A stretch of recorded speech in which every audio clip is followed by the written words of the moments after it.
Hello, fellow crafters. This is Yana Smakula for SimonsSTM.com. Welcome back for another Yippee For Yana video. In this episode, I have a clean and simple floral card featuring some ink blending using a stencil.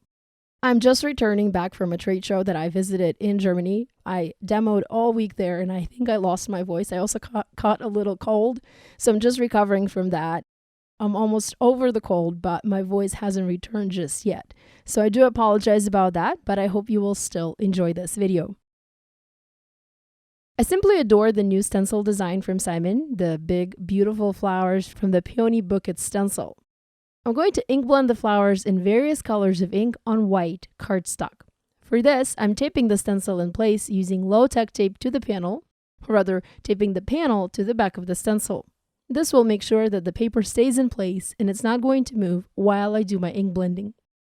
I've already picked several colors of ink for this project. I have 3 shades of each color. I have Magnolia, Teeny Bikini, and Twirling Tutu for the flowers, as well as Forever Green. This is actually the only color that is not from Simon. This color is from Hero Arts. Next, I have Willow and Jelly Bean colors for the leaves. I'm going to start by ink blending the flowers. For this, I need to mask off the leaves so that I don't accidentally blend the ink over the leaf areas. And I'm doing this with small bits of washi tape, and it's actually very easy to do. I have 2 ink blending tools. These are Ranger ink blending tools with a Spellbinder's foam attached to them. I love to use Spellbinder's foam as it picks up and blends the ink perfectly. Of course, there are so many different various blending tools on the market these days, and I encourage you to use the tools that you are most comfortable with. I'm first ink blending the lightest ink color just to the tips of the petals, and I'm using the edge of the tool to get into the smaller areas and make sure that I don't over apply this ink color. Next, I'm blending the medium color, extending it a bit further down into the petals and adding more color. You can go very detailed with this stencil and even use your pencils or markers to enhance the look of each petal and add more detail. I like to keep my cards simple for the most part, so I'm going for speedy color application method, which is this ink blending, and I think it works really well. I go back in and add more color where needed to make sure I have pretty flowers. Finally, I'm switching to another ink blending tool and to the darkest color of ink and adding it just to the center of the peonies. This helps darken the flowers and really brings them to life. You can have a similar look by using just one ink pad and varying the pressure with which you apply the ink. You go very light-handed on the edges of the petals and very heavy-handed in the center. With the flowers ink blended, let's blend the leaves.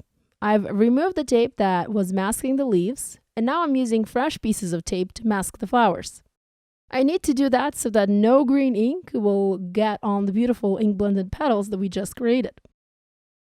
With the masking done, although I later discovered that I did miss one spot, so I started ink blending the leaves. For this, I'm using a smaller ink blending tool from my craft room, and again, I'm starting with the lightest color first. If you like to use ink blending brushes, this is where you would use a smaller size brush for precise application. With the lightest color applied, I move on to adding a little bit of the medium color, and I go about halfway into the leaves. And with that added to the paper, I add the darkest color just to the base of the leaves. It looks beautiful. Time to remove the stencil and reveal this gorgeous ink blended background. I love the way it turned out, very soft, very beautiful, and most importantly, it was very easy to do. I'm going to add some ink splatter over the flowers using Hero Arts White Iridescent Shimmer Spray. I love using this product for adding extra sparkle and shine to my cards. Now let's work on a sentiment. For this, I'm using Miss You, Missy stamp set by Kathy Zelski, and I'm going to heat emboss a sentiment that reads, I think about you all the time, in white embossing powder on white cardstock. I've treated the paper with anti-static powder tool. I inked the stamp up with clear embossing ink and stamped it onto the paper. Next, I'm adding white embossing powder and going to heat set the powder with my heat tool to melt it. You probably cannot see any of that, as it's all white on white at this point, but it looks beautiful. Having heat set the powder, I want to add some ink blending using the same colors of ink that I used to ink blend the flowers. I'm starting with the lightest color at the top. I'm adding medium color to the bottom and go about 2/3 up. And finally, blending a hint of the darkest color at the very bottom. The sentiment now looks great, and I think it matches in color perfectly to the background. This stamp set also has a tiny heart image. I'm stamping it in all 3 colors of ink. I plan to cut it out using a coordinating die and use the hearts as tiny embellishments for the card, instead of using sequins or gems. This sentiment also has a coordinating die. This is what I actually really love about this stamp set, and I've already cut it out in my die cutting machine.